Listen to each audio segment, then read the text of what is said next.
She gon' leave, and I bet the bottom dollar she gon' Bella baby.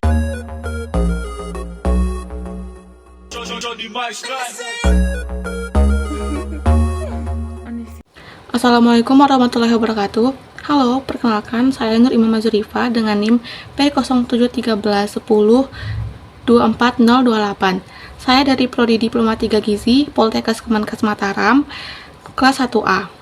Di video ini saya akan menjelaskan isi makalah saya mengenai korupsi dan salah satu kasus korupsi di Indonesia guna untuk menyelesaikan tugas pada mata kuliah Kewarganegaraan dengan Bapak Zedi Mutakin, SPD MPD sebagai dosen pengampu. Sebelum saya menjelaskan salah satu kasus korupsi di Indonesia, apa sih itu korupsi? Menurut Kamus Besar Bahasa Indonesia atau KBBI, korupsi adalah penyelewengan atau penyalahgunaan uang negara, baik itu perusahaan, yayasan, organisasi, dan sebagainya, demi kepentingan pribadi atau orang lain. Sedangkan menurut Undang-Undang Nomor 20 Tahun 2001, korupsi adalah sebuah tindakan melawan hukum negara dengan maksud memperkaya diri sendiri atau orang lain, atau korupsi yang berakibat merugikan negara atau perekonomian negara. Nah, apa saja sih faktor yang menyebabkan seseorang melakukan korupsi? Sebenarnya faktor penyebab korupsi ini dibagi menjadi dua, yaitu faktor internal dan faktor eksternal. Salah satu contoh faktor internal adalah pribadi manusia itu sendiri.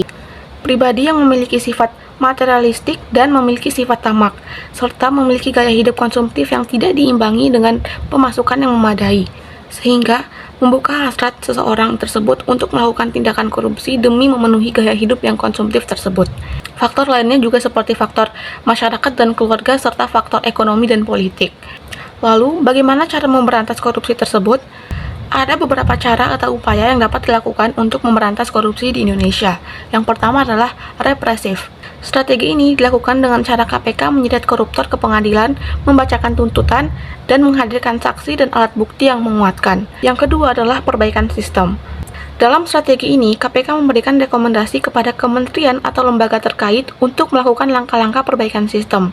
Selain itu, strategi ini juga dilakukan melalui penataan layanan publik, melalui koordinasi dan supervisi pencegahan, serta mendorong transparansi penyelenggaraan negara. Yang ketiga adalah melakukan edukasi dan kampanye. Edukasi dan kampanye ini dilakukan sebagai bagian dari pencegahan dan memiliki peran strategis dalam pemberantasan korupsi. Melalui edukasi dan kampanye, KPK meningkatkan kesadaran masyarakat mengenai dampak korupsi, mengajak masyarakat untuk terlibat dalam gerakan pemberantasan korupsi, serta membangun perilaku dan budaya anti korupsi. Selanjutnya, saya akan membahas salah satu kasus korupsi di Indonesia yang melibatkan salah satu pejabat negara, yaitu kasus Syahril Yassin Limpo yang merupakan mantan Menteri Pertanian Republik Indonesia demi kepentingan pribadinya. Syahrul Yassin Limpo terbukti melakukan tindak pidana berupa pemerasan dan gratifikasi di Kementerian Pertanian untuk kepentingan keluarganya sendiri senilai 14,1 miliar rupiah. Oleh karena itu, Syahrul Yassin Limpo dijatuhkan hukuman penjara 10 tahun dan dikenai sanksi denda senilai 300 juta rupiah. Tak hanya itu, Syahrul Yassin Limpo juga dibebankan untuk membayar uang pengganti sebesar 14 miliar rupiah. Ketua Majelis Hakim Rianto Adam Ponto saat membacakan putusan persidangan pada Kamis 11 Juli 2024 mengatakan bahwa denda ini harus dibayar paling lama 1 bulan setelah putusan ini berkekuatan hukum tetap. Jika tidak dibayar, maka harta bendanya akan disita dan dilelang oleh jaksa untuk menutupi uang pengganti tersebut. Tapi dalam amar putusannya, majelis mengatakan bila Syahrul tidak memiliki harta benda yang cukup untuk mengganti uang tersebut, maka akan diganti dengan pidana hukuman penjara selama 2 tahun. Vonis SEL ini sebenarnya lebih rendah dari tuntutan penuntut umum, yaitu penjara selama 12 tahun dan denda 500 juta subsidi 6 bulan kurungan. Dalam rekuisitor jaksa, Syahrul juga diminta membayar uang pengganti sebesar 44,269 miliar rupiah dan 30.000 US dollar yang dianggap sebagai uang hasil korupsi.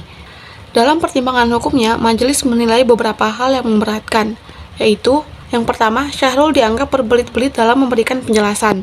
Yang kedua, perilakunya sebagai penyelenggara negara tidak memberikan teladan yang baik sebagai pejabat publik. Yang ketiga, Syahrul dinilai tidak mendukung program pemerintah dalam pemberantasan korupsi, kolusi, dan nepotisme, serta bersama keluarga dan koleganya menikmati hasil tindak pidana korupsi.